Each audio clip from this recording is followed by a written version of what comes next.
오늘 함께 볼 성경 말씀은 요한복음 1장 1절부터 5절의 말씀이 되겠습니다. 요한복음 1장 1절부터 5절의 말씀입니다. 다 한자 되신 줄 알고 1절부터 함께 하나님께 봉독하여 올리도록 하겠습니다. 태초에 말씀이 계시니라. 이 말씀이 하나님과 함께 계셨으니 이 말씀은 곧 하나님이시니라. 그가 태초에 하나님과 함께 계셨고 만물이 그로 말미암아 지은 바 되었으니 지은 것이 하나도 그가 없이는 된 것이 없느니라. 그 안에 생명이 있었으니 이 생명은 사람들의 빛이라. 빛이 어둠에 비치되 어둠이 깨닫지 못하더라. 아멘. 자, 오늘은 말씀과 빛과 생명이신 그리스도다라는 말씀을 가지고 함께 은혜를 나누도록 하겠습니다. 그래서 우리가 지난 시간에 3주 동안 함께 은혜 나누었던 말씀이 무엇이었는지 간략하게 함께 여러분들과 나누고 그리고 오늘 본문의 말씀으로 넘어가도록 하겠습니다. 제가 이 요한복음에 기록되어 있는 이유가 무엇인지에 대해서 바로 요한복음 20장 31절에 그 이유가 명확하게 잘 기록이 되어 있다라고 말씀을 드렸습니다. 자, 그 단어가 몇 가지이죠? 바로 세 가지 단어이죠. 자, 첫 번째가 예수 그리스도이고 두 번째가 믿음이며 세 번째가 생명이더라라는 것입니다. 그래서 태초에라는 이 말씀을 가지고 여러분들과 함께 은혜를 나누었습니다. 그러니까 태초에 그 첫째 날에 빛이 있으라. 그리고 둘째 날 궁창 위의 물과 궁창 아래의 물, 그리고 셋째 날 물과 묻이 나누어지는데 전부 다 이것들은 어떤 것을 하나님께서 나타내냐면 전부 다 질서를 잡아가시는 거예요. 질서. 그러니까 빛이 있으라. 그 빛이 이 땅에 임함으로 인하여서 그 어둠이 물러가고 그 어둠이 물러간 곳에 혼돈하고 공허한 그곳에 하나님께서 혼돈한 것을 이제 질서로 잡으시기 위하여서 첫째 날, 둘째 날, 셋째 날 빛이 있으라와 궁창 위의 물과 궁창 아래의 물 그리고 물과 무트로 나누시더라라는 것입니다. 자, 그러면 이렇게 하나님께서 자, 어둠을 빛으로 이제 바꾸어 놓으셨죠. 어둠을 빛으로 바꾸어 놓고 혼돈한 세상을 질서의 세상으로 만들었어요. 그런데 아직 해결되지 아니하는 것이 하나가 있더라라는 것입니다. 그게 무엇이죠? 바로 공허가 빠져 있지요. 그래서 하나님께서는 이 질서의 틀 위에다가 그 공허를 채우시기 시작하더라는 거예요. 자, 첫째 날에 빛이 있으라라고 했는데 여러분들 그 빛은 하나님의 능력이다라고 말씀을 드렸어요. 우리가 생각하는 그 빛이 아니더라는 것이에요. 왜요? 드디어 하나님께서 그 첫째 날에 빛이 있으라라는 그 공허함을 바로 하나님께서 넷째 날에 해와 달과 별을 통하여서 그 공허를 채워 넣으시더라라는 것이에요. 그래서 질서의 그 공허가 완벽하게 채워짐으로 이제 그 빛이 무엇인지를 정확하게 인간들이 알게 되더라라는 것입니다. 자, 두 번째 날 궁창 위의 물과 궁창 아래의 물이 있죠. 자, 궁창 위의 물은 우리가 뭐라고 얘기합니까? 하늘이다라고 얘기를 하고 궁창 아래의 물은 땅이다라고 얘기를 하잖아요. 자, 궁창 위의 물에는 자, 하늘에는 여러분들 뭐가 있어야 돼요? 아니, 하나님께서 이제 해와 달과 별을 만들어 놓으셨는데 하늘에 뭐 아무것도 없으면 좀 그러잖아요. 그래서 하나님께서 뭐를 채우세요? 바로 새와 그 바다의 물고기를 바로 다섯째 날 그 둘째 공허함 속에 채워 넣으시더라라는 것입니다. 그리고 세 번째 물과 무트로 나누시지요. 자, 이제 드디어 가시와 엉겅퀴를 냈던 그 저주 땅이 물러감으로 인하여서 못하게 되더라는 것이에요. 이제 거기에 진짜 생명이 무엇인지를 그 어둠이 물러감으로 인하여서 그 저주가 떠나감으로 인하여서 이제 이 땅에 그 저주가 사라지는 그 땅에 이제 하나님께서 가축과 그 다음에 모든 식물과 사람을 창조하여 넣으심으로 인하여서 그 저주가 물러난 곳이 어떻게 아름다운 나라로 바뀌어지는지를 하나님께서 우리 눈에 보여주시더라라는 것입니다. 그래서 중요한 것은 제가 지난 시간에 말씀드렸던 것처럼 여러분들이 이 빛을 여러분들이 우리가 생각하는 어떤 빛으로 생각하시면 안 된다라고 말씀을 드렸습니다.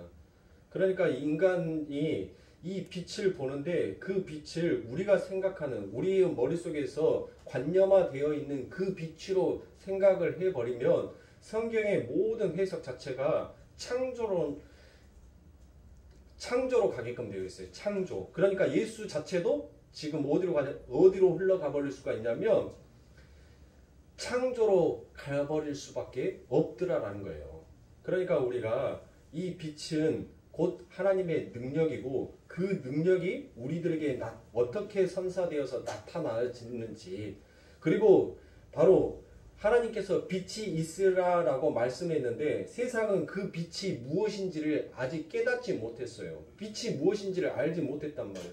그래서 하나님의 백성들에게 빛은 이것이다라는 모형과 상징을 나타내기 위하여서 넷째 날에 그 빛들을, 그 발광체들을 하나님께서 우리 눈에 보여지게끔 만들어 놓더라는 것이에요. 그러니까 하나님의 말씀은 능력이 있고 하나님의 말씀 자체가 거기에 살아서 움직이는 힘이 있는데, 능력이 있는데 이 인간은 하나님을 볼 수가 없잖아요. 하나님을 느낄 수가 없단 말이에요. 그러므로 하나님께서 얼마나 대단한 분이시며 얼마나 능력이 있으신 분인지를 인간은 알아차릴 수가 없어요. 그래서 빛이 무엇인지, 그러니까 즉 하나님의 능력이 무엇인지, 너희가 하나님을 섬긴다라는 그 하나님이 어떤 하나님인지, 바로 그 예수 그리스도가 넷째 날, 그 첫째 날에 그 빛이 무엇인지를 깨닫지 못하는 이 인간의 세계에 이 넷째 날에 보여지는 상징처럼 해와 달과 별이 되셔서 그 예수가 이 땅에 오시는 거예요. 그런데 그렇게 빛이 왔는데도 사람은 그 빛을 알아보지 못하더라라는 것입니다. 그러니까 인간 스스로의 힘으로는 빛과 어둠을 판단할 수 있는 능력이 우리 안에는 없다라는 거예요. 오직 하나님의 능력만으로, 하나님의 능력이 우리들에게 부어지고 하나님의 긍휼과 은혜가 우리들에게 비추어졌을 때만 이게 빛이구나라는 것을 깨닫게 되는 거예요. 자, 그래서 제가 지난 3주 동안 여러분들과 함께 나누었던 말씀들 속에서 바로 그 빛이 하나님의 능력이다라고 여러분들에게 말씀을 드렸습니다. 단순히 우리가 생각하는 이런 전등의 빛이나 태양의 빛, 그 정도의 빛이 아니더라는 것이에요. 오히려 그 하나님의 능력, 그 하나님의 빛 앞에서는 해조차도, 달조차도, 별조차도 그 빛을 잃어버리더라는 것이에요.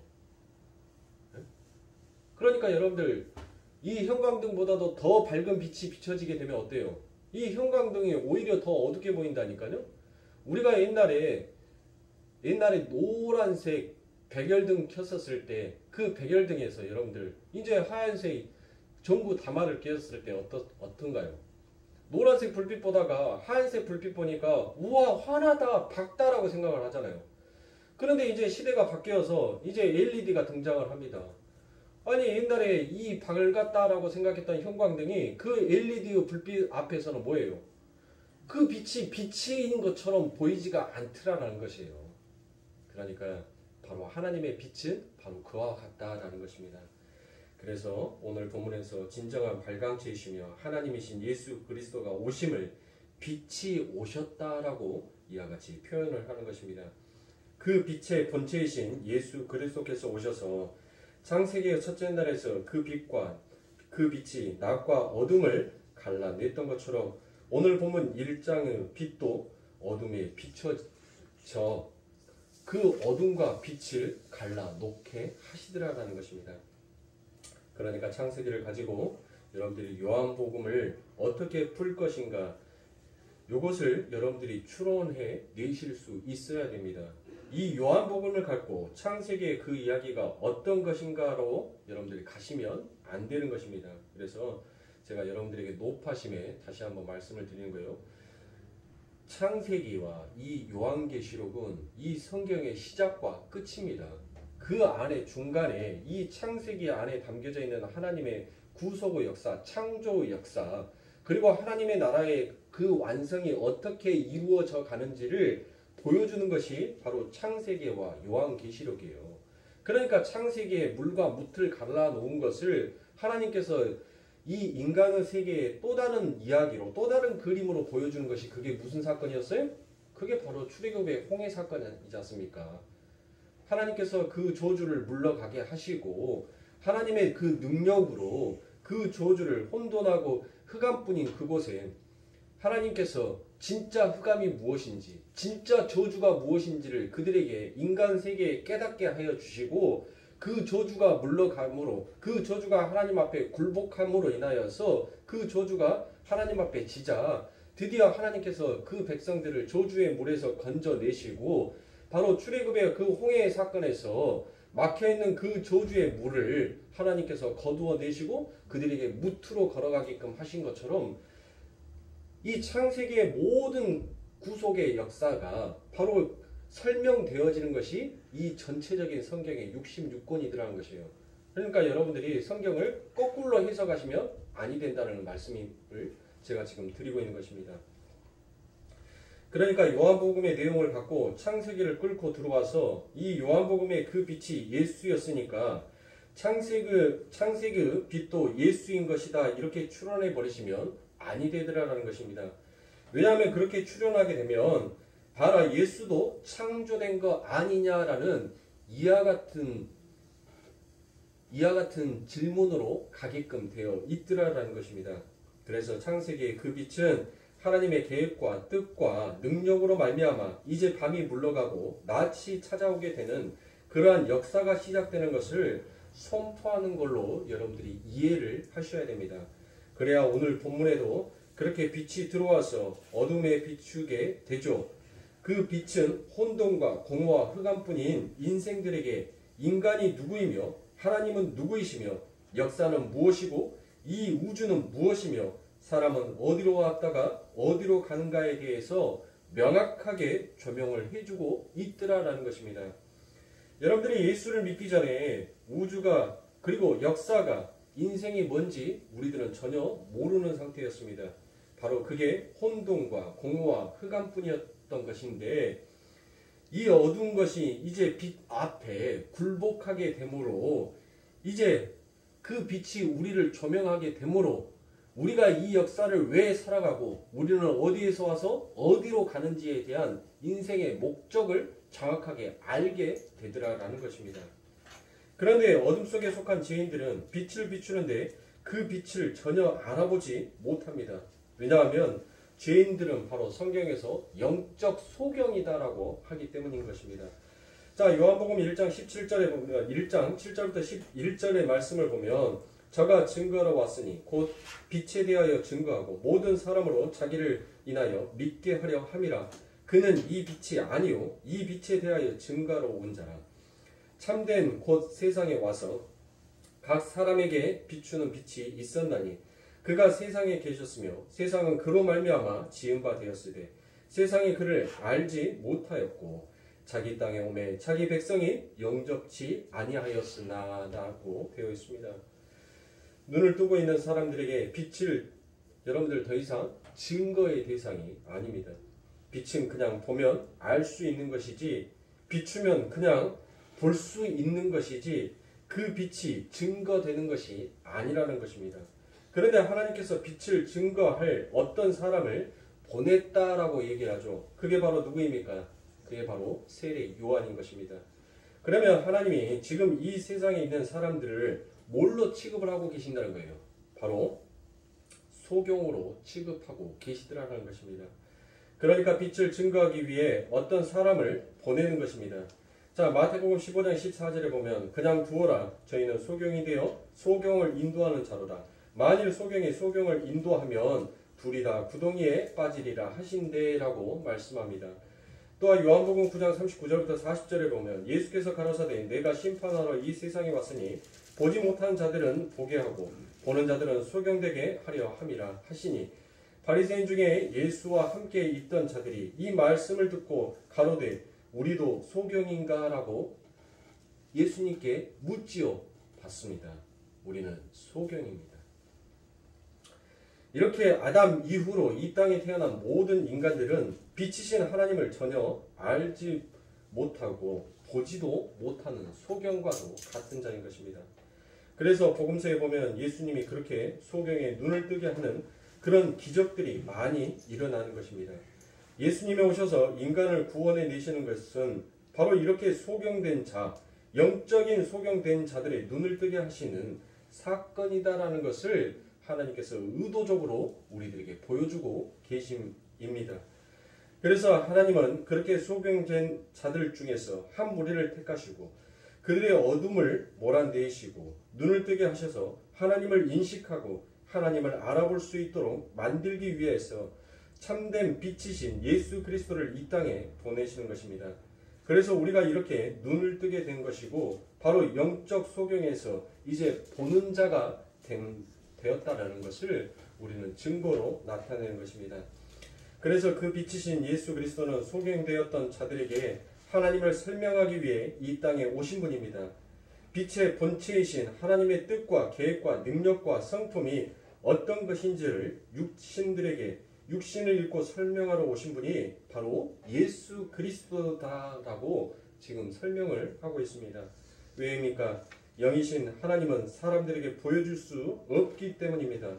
그리고 또한 그 하나님이 우리들에게서 설명되어질 수도 없습니다. 그래서 육신을 갖고 인간들에게는 육신을 입은 어떤 분이 오셔서 그 육신을 갖고 육신을 통해서 하나님을 설명하셔야 된다라고 얘기를 된다는 말입니다. 예수님이 바로 그 하나님을 설명하러 오신 분이다라고 지금은 요한이 이 말씀 첫 번째 말씀 안에서 이야기를 하고 있습니다. 그래서 하나님의 뜻과 인품과 계획과 성품과 그분의 능력과 이런 것들은 우리에게 우리가 이해할 수 있는 수준으로 육신 안에서 설명해 준 것을 이야기하고 있습니다.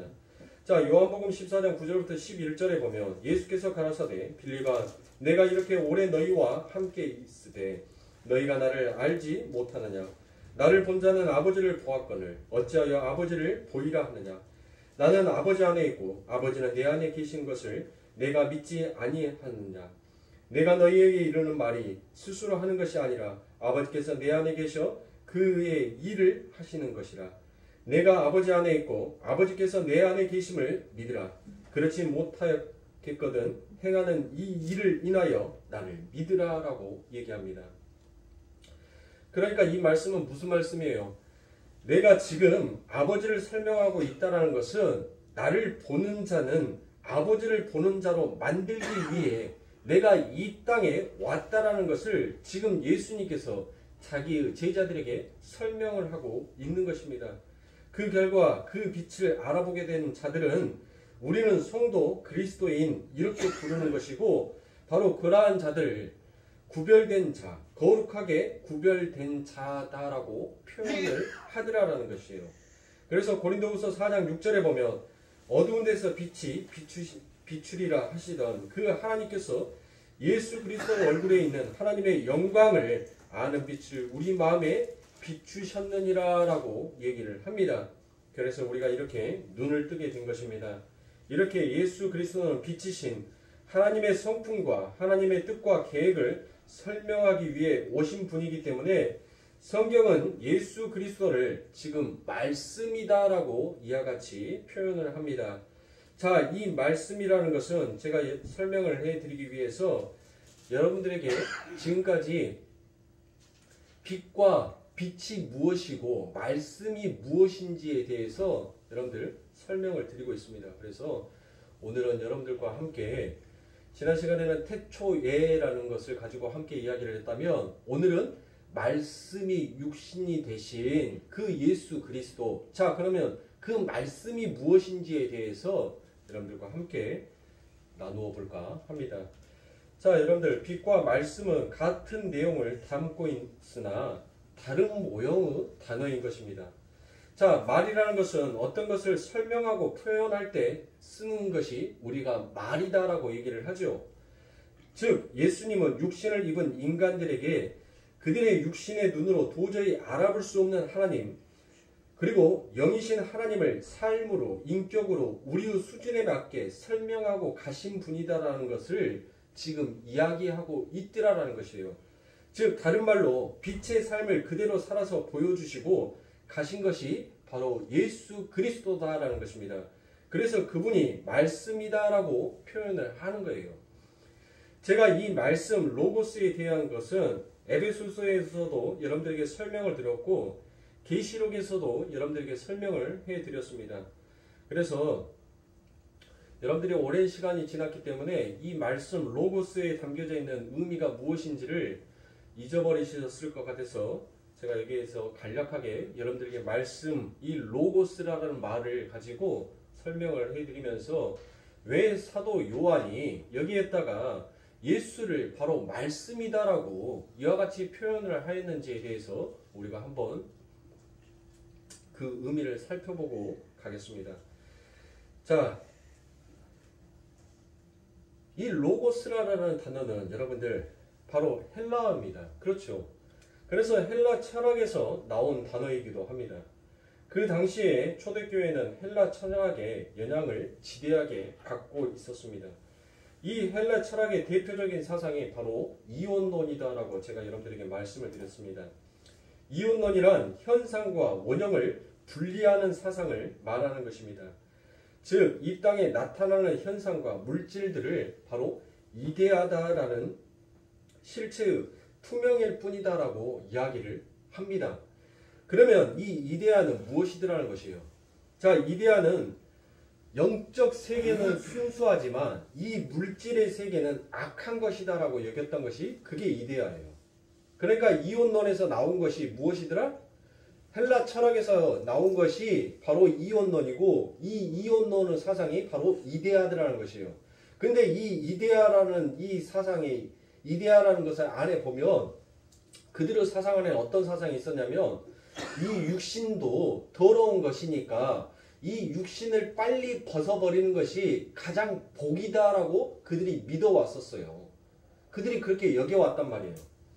그래서 육신이라는 물질 안에 갇혀 있다라고 이 이데아는 자꾸 그와 같이 생각을 합니다. 그래서 헬라 철학은 인간의 육신을 빨리 벗어버려야 할 더러운 것으로 취급을 했고, 인간이 참 행복을 위해서 전력을 다해서 추구해야 될 것은 이 육신을 벗고 영혼의 자유를 얻어내는 것이 인간이 추구해내는 가장 최고 복으로 여기더라라는 것입니다. 그래서 예수를 안 믿었던 그 사람들이 소크라테스처럼 막 죽을 때도 행복하게 즐겁게 죽었던 것입니다. 그런 그들의 착각이었지만 아무튼 이러한 이혼론에 빠져 있었기 때문에 그런 것입니다. 헬라 사람들은 그러한 이데아와 지상의 현상을 충만하다라는 우주의 질서를 만들고 창조하고 운영하는 힘과 또 그 힘에 의지해서 뜻과 계획 이런 것을 바로 로고스다라고 부르더라라는 것입니다. 그러니까 제가 조금 전에 바로 빛, 말씀 이것을 설명하면서 썼던 단어들이 그 안에 전부 다 담겨져 있더라는 것이에요. 어디 안에? 말씀 안에. 그러니까 말씀 안에 무엇이 있다는 것이? 이 로고스 안에는 이 헬라 철학을 가지고 있었던 사람들은 이 말씀 안에는 어떤 뜻과 계획이 설명되어져 있는 그 단어가 이 안에 다 내포하고 있다는 것을 그렇게 생각을 했어요. 그들의 개념은. 우리의 개념으로는 도저히 말씀이 왜 그 안에 뜻과 계획이 있지라라고 우리는 그렇게 그들의 개념을 우리가 이해할 수는 없지만 그때 당시에 이 헬라 철학에 있어서 이 헬라 사람들에게 있어서는 로고스라는 이 말을 딱 던져주면 그들은 제일 먼저 생각하고 먼저 떠올랐던 것이 그 로고스 안에는 어떤 뜻과 계획이 그 안에 담겨져 있는 단어다라는 것으로 그들은 쉽게 추론을 해내더라라는 것입니다. 당시에 헬라 철학에 젖어 있던 사람들은 그 로고스가 즉 그 로고스의 씨가 바로 인간의 영혼 안에 들어있다라고 믿었고 그래서 인간의 영혼은 이 로고스를 감지할 수 있다라고 그들은 여기더라라는 것입니다. 그래서 이 인간의 영혼 안에 들어있는 이 로고스의 씨가 우주에 편만하게 있는 그 로고스를 감지하기 위해서 즉 다시 이해하고 터득하기 위해서 그 안에 분명히 그 씨가 그 인간의 육신 안에 그것을 설명해내는 능력이 있더라라고 믿었던 거예요. 그러니까 이 로고스 안에는 바로 그 뜻이 있고 계획이 있는데 그 뜻과 계획이 무엇인지를 우리는 모르잖아요.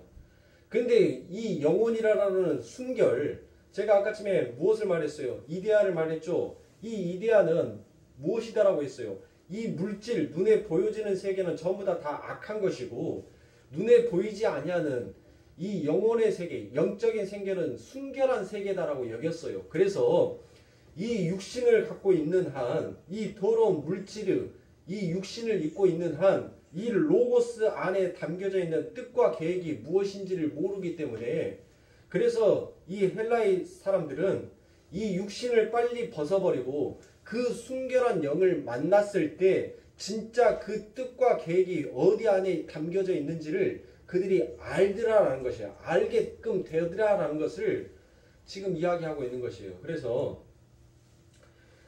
지금 이 사도 요한이 이 헬라의 로고스라는 단어를 썼을 때 이 로고스 안에는 바로 어떤 구원의 개념과 그들이 어떤 것을 이해할 수 있는 사상의 개념들이 그 안에 전부 다 내포되어 있더라라는 것이에요. 그래서 이 요한이 이 로고스라는 단어를 이 요한복음 1장의 첫 장에 말씀이다라는 이 말씀으로 그 장을 열었던 것은 지금 너희들이 생각하고 있는 그 뜻과 계획이라고 너희들이 추론하고 있는 그 계획이 무엇이냐면 바로 예수 그리스도가 이 천지 우주 만물을 너희들이 보여지는 그 보여지는 모든 만물들을 다 창조하신 분이고 그분의 뜻에 의해서 하나님의 모든 것들이 창조되어 바로 구원의 완성을 이룬다 라고 지금 설명을 해주고 있더라라는 것입니다. 그런데 여러분들 단순히 이 요한이 헬라 철학만을 염두에 두고 이 로고스라는 이 말씀이라는 말을 쓰지는 않았습니다. 이 말씀이라는 것은 여러분들 구약의 유대 철학에서도 이 말씀이라는 단어가 어떤 개념을 갖고 있는지 이 유대인들에게는 말씀하면 이 유대인들도 쉽게 그 말씀이 담고 있는 의미가 무엇인지를 쉽게 생각을 했어요. 헬라인들도 마찬가지지만 이 유대인들도 쉽게 생각을 하더라라는 것이에요. 그래서 이 로고스라는 단어는 구약에서 유대 신학에서 하나님의 말씀과 하나님의 지혜 사상을 나타낼 때도 쓰였던 단어입니다. 그래서 창세기 1장에서 하나님은 말씀으로 천지를 창조하셨다라고 하지요. 그러니까 창조의 수단이 바로 말씀이다라고 이 유대인들은 그렇게 믿었습니다. 그리고 하나님의 말씀은 하나님을 계시하는 수단이다라고 그들이 생각을 했어요. 왜 하나님의 말씀은 하나님의 계시다라고 그들이 생각을 했냐면 이 이스라엘 백성들, 이 유대인들에게만 하나님께서 무엇을 주었습니까? 율법을 주었단 말이에요. 그 하나님의 말씀을 주었어요. 그러니까 하나님의 말씀은 눈에 보이지 아니하는 거지만 하나님의 그 말씀이 계시가 되어서 눈에 보여지는 수단으로 그들에게 주어졌잖아요. 그래서 하나님의 말씀은 계시다라고 이 유대 신학에서는 그들은 그렇게 믿어왔습니다. 그러니까 하나님께서 천지 만물을 창조하셨다라는 바로 하나님의 말씀은 창조다. 이 로고스 안에는 창조의 개념과 그리고 계시의 개념이 그 안에 함께 담겨져 있더라라는 것입니다. 그래서 이 말씀이라는 게 하나님의 성품과 하나님의 하나님 되심을 우리가 알아들을 수 있는 말로 주신 것이 바로 율법이고 그 율법 안에 담겨져 있는 것이 바로 하나님의 창조의 개념이더라라는 것이에요. 그래서 하나님은 그 하나님의 말씀을 잘 지키면 이스라엘이 구원을 얻을 수 있다라고 말씀하셨으니까 그러니까 이 창조의 수단, 계시의 수단은 결국 무엇으로 흘러가게 되더라는 것이에요. 구원의 수단으로 가게끔 되더라라는 것입니다. 이렇게 요한복음은 헬라 사상과 유대 사상이 아주 놀랍게 융화되어 있는 책이므로 누구나 이해하기 쉬웠던 책이었습니다. 그렇게 요한복음은 구약과 유대교의 신학적 배경에서 형성된 복음이 헬라적 개념으로 완벽하게 번역되고 토착돼 가장 좋은 모델이었던 것이 바로 이 요한복음이더라라는 것입니다. 그래서 요한의 다른 서신서에서도 예수님을 말씀이다라고 그와 같이 소개를 합니다. 요한일서 1장 1절부터 2절입니다. 태초에 있는 생명의 말씀에 관하여는 우리가 들은 바요 눈으로 본 바요 주목하고 우리의 손으로 만진 바라. 이 생명이 나타내신 바 된지라. 이 영원한 생명을 우리가 보았고 증거하여 너희에게 전하노니 이는 아버지와 함께 계시다가 우리에게 나타내신 바 된 자니라라고 되어 있습니다. 그리고 이 예수 그리스도께서 말씀에 관하여 간과해서는 안 될 또 한 가지 중요한 것이 있는데, 성경은 분명 하나님은 천지를 말씀으로 창조하셨다라고 그랬습니다. 그런데 지혜서에 보면 천지는 누가 창조했다라고 그럽니까? 바로 지혜가 창조를 했다라고 그렇게 기록이 되어 있더라라는 것입니다. 잠언 8장 12절과 22절부터 30절의 말씀입니다. 나 지혜는 명철로 주소를 삼으며 지식과 근신을 찾아 얻나니 여호와께서 그 조화의 시작 곧 태초에 일하시기 전에 나를 가지셨으며 만세 전부터 상고부터 땅이 생기기 전부터 내가 세움을 입었나니 아직 바다가 생기지 아니하였고 큰 샘들이 있기 전에 내가 이미 났으며 산이 세우심을 입기 전에 언덕이 생기기 전에 내가 이미 났으니 하나님이 아직 땅도 들도 세상의 진토의 근원도 짓지 아니하셨을 때에라. 그가 하늘을 지으시며 궁창으로 해면에 두르실 때 내가 거기 있었고 그가 위로 구름 하늘을 견고하게 하시며 바다의 샘들을 힘있게 하시며 바다의 한계를 정하여 물로 명령을 거스리지 못하게 하시며 또 땅의 기초를 정하실 때 내가 그 곁에 있어서 창조자가 되어 날마다 그 기뻐하신 바 되었으며 항상 그 앞에서 즐거워하였으며 라고 되어 있습니다. 자, 여기에 내가 바로 지혜가라는 것이에요. 그 지혜가 바로 창조자가 되어서 날마다 그 기뻐하신 바가 되었다라고 그러지요. 그리고 항상 그 앞에서 즐거워했다라고 그와 같이 얘기합니다. 그러니까 구약은 하나님의 말씀과 지혜를 바로 하나로 보고 있더라라는 것이에요. 말씀이 천지를 창조했다. 그리고 지혜가 천지를 창조했다. 그러니까 말씀과 지혜는 하나인 것입니다. 즉 말씀은 곧 지혜, 다른 말로 하나님의 뜻, 하나님의 계획이다라고 말할 수도 있습니다. 그리고 유대신학은 말씀과 지혜를 실체화시켜서 인격화한 표현을 많이 사용하고 있더라라는 것입니다. 유대신학과 유대문학에서는 하나님의 말씀을 다바르 또는 로고스, 바로 남성 명사로 사용을 하여 바로 그 로고스는 하나님의 말씀, 곧 하나님의 아들이다라고도 표현을 하더라라는 것입니다. 또한 지혜를 우리가 호마크, 소피아다라고 이와 같이 말을 합니다. 이 호마크와 소피아는 바로 여성 명사입니다. 그래서 이 지혜는 하나님의 딸이더라라고 이와 같이 표현을 하더라라는 것입니다. 그래서 우리가 조금 전에 읽었던 잠언 8장에 보면 이 지혜가 하나님의 딸이 되어서 그 하나님의 보좌 앞에서 막 재롱을 떨고 있는 모습처럼 나오더라라는 것입니다. 그리고 유대인들은 하나님의 말씀은 귀로 들을 수 있을 뿐만 아니라 보고 만질 수 있으며 그 자체가 능력을 갖고 있는 것이다라고 생각을 했습니다. 유대인들의 개념에는 우리가 생각하면 지금 그걸 어떻게 그렇게 생각할 수 있을까라고 할지 모르겠지만 그 유대인들의 개념은 그렇게 믿어왔습니다. 그래서 이사야 55장 11절에 보면 내 입에서 나가는 말도 헛되이 내게로 돌아오지 아니하고 나의 뜻을 이루며 나의 명하여 보낸 일에 형통하리라라고 말합니다. 자, 이 말은 무슨 사람처럼 어떤 인격처럼 이 말이라는 것을 표현하고 있지 않습니까? 그렇죠? 그래서 요한은 말씀이라는 다소 추상적인 단어로 실체이신 예수님을 표현하고 있더라라는 것입니다. 이건 유대신학과 유대문학에서 아주 자연스러운 일이었었고 이러한 배경들을 통하여서 왜 요한이 하나님을 말씀이다라고 이야기를 하고 있는지 여러분들이 조금 이해가 가셨을 거라 믿습니다. 이렇게 말씀이라는 단어가 보여주는 것처럼 하나님은 자기를 계시하고 있으신 분입니다. 빛을 드러내시는 분이시더라라는 것입니다. 그래서 구약 성경에 보면 간혹 하나님께서 자기를 감추시는 하나님이다라는 이와 같은 표현을 하지요.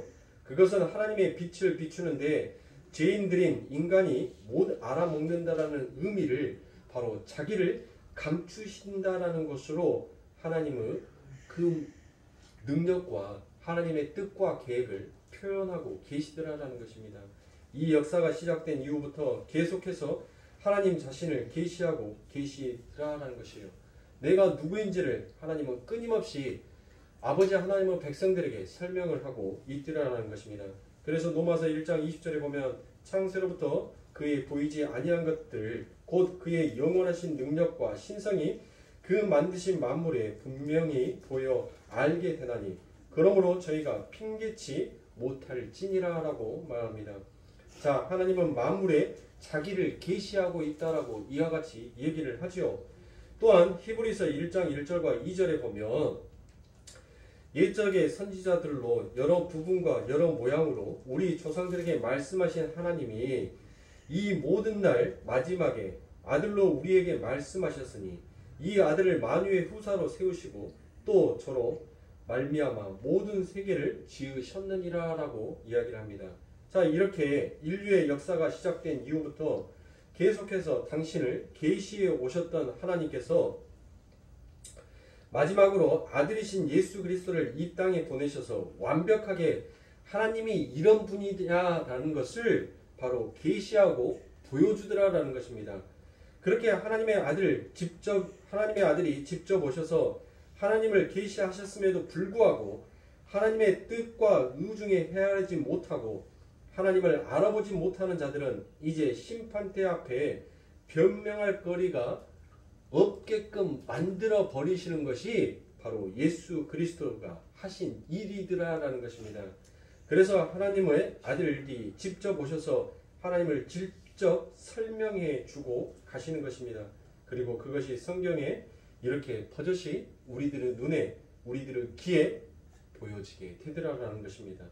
사랑하는 성도님들, 지금까지 여러분들에게 드렸던 이 말씀 안에 담겨져 있는 의미가 무엇인지를 여러분들, 제가 연실 오늘 본문 말씀이 좀 어려워요. 어려워요. 저도 이 말씀들을 준비하면서 설교자가 얼마만큼 짜집기를 잘 하느냐에 따라서 그 설교가 참 이렇게 설명되어질 때 잘 설명이 되어지는데, 저도 참 이런 부분들을, 이 서론의 부분들에 대해서 짜집기를 하면서 참 많이 어려움을 그리고 난해함을 느낄 때가 많았습니다. 그리고 너무 딱딱하기 때문에 또 쉽게 귀에 들어오지도 잘 않습니다. 그러므로 제가 여러분들에게 이제 오늘 주어졌던 말씀이 무엇인지에 대해서 다시 한번 여러분들과 설명을 간단하게 나누고 오늘 예배를 마치도록 하겠습니다. 자, 우리가 본문 말씀에 보면 태초에 말씀이 계시니라라고 되어 있죠. 그리고 이 말씀이 하나님과 함께 계셨으니 이 말씀은 곧 하나님이시니라라는 이 요한복음 1장 1절에 나타나 있는, 우리가 이제 태초에 대해서는, 이 태초에 무엇이 있었는지에 대해서는 이제 우리가 알았잖아요. 그 하나님의 어떤 분이신지를 우리가 이제 알았단 말이에요.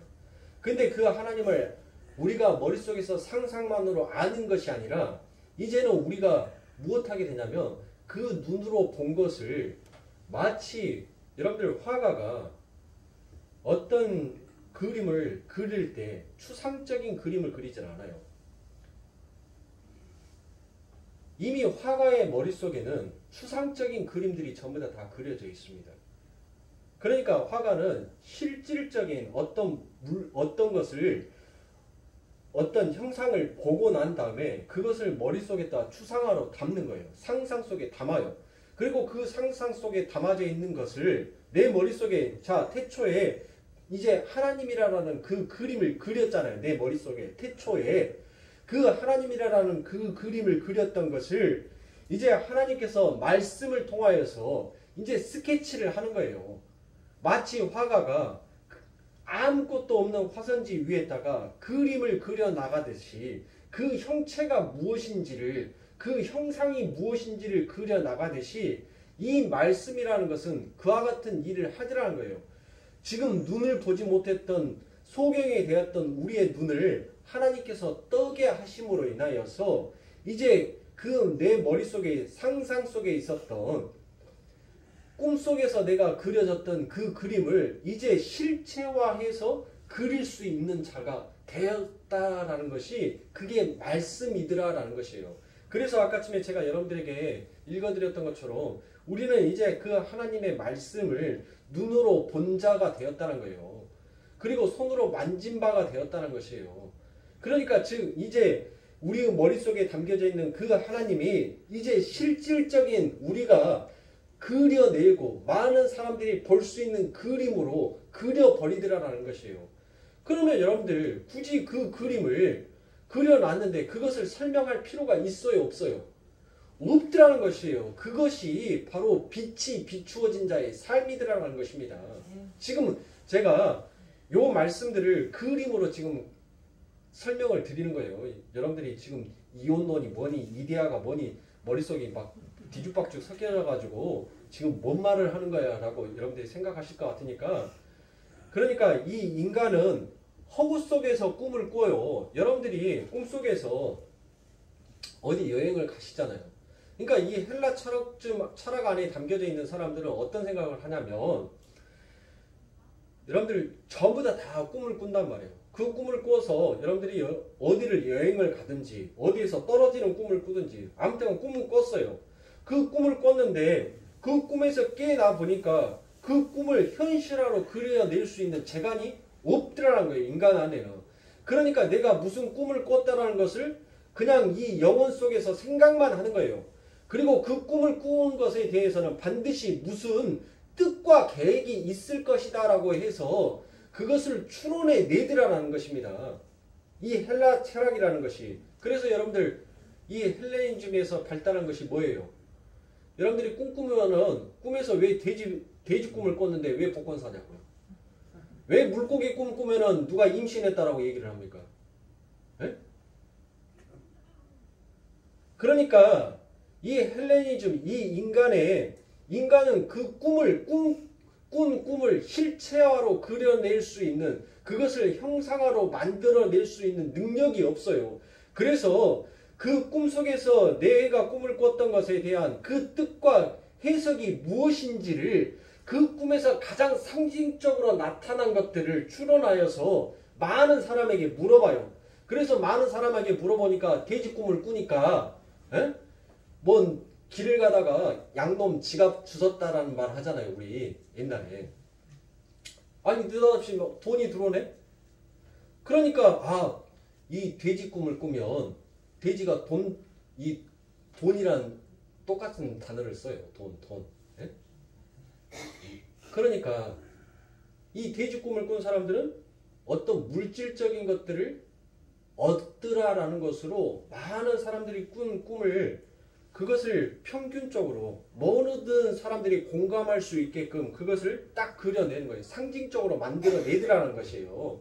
이 헬레니즘 철학이. 그러니까 그들은 그 꿈속에서 돼지 꿈을 꾸면은 뭐 하더라는 것이에요.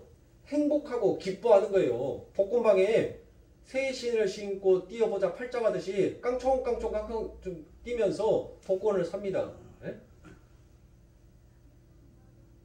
그런데 그들은 하나님께서 무엇이다라고 얘기를 하는 거예요. 그들은 아직 소경이다라고 얘기를 하는 거예요.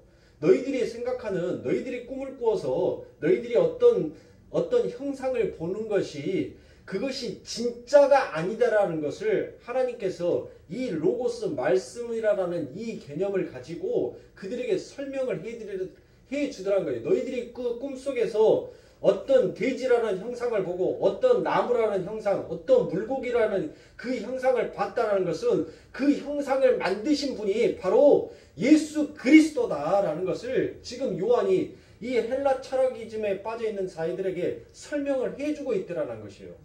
그리고 또 유대 사상에 잡혀있는 자들에게는 바로 이 로고스 안에 담겨져 있는 이 말씀이 너희들 단순히 그 하나님의 말씀이 너희들이 무엇인가 그것을 지켜가지고 어떤 것을 구원을 완성하고 구원을 나타내는 것으로 너희들이 새롭게 창조하려고 하지 마라. 하나님의 말씀은 바로 하나님께서 이미 그 말씀을 통하여서 모든 것들을 다 창조해놨지 너희 스스로가 창조주가 될 수 없다라는 것을 그들에게 일침하여 주고 너희들이 창조주와 같은 똑같은 만행의 짓을 한다면 이 율법의 하나님의 계시가 너희들을 용서치 아니할 것이다. 그러니까 너희들의 마음은 온전히 창조주에게 돌아와라라는 그와 같은 뜻으로 바로 이 요한복음 1장 1절을 태초에 말씀이 그러니까 태초에 하나님이라고 지금 이야기를 하고 있더라라는 것이에요.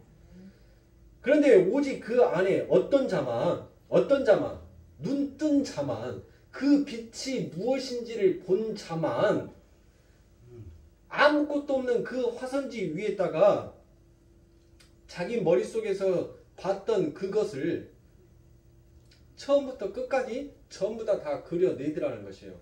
그렇게 해서 딱 그려내고 완성시켜서 보니까 그게 누구더라? 예수 그리스도다라는 것이에요. 지금 그것을 요한이 얘기하고 있더라라는 것입니다. 네. 좀 이해가 가셨나요?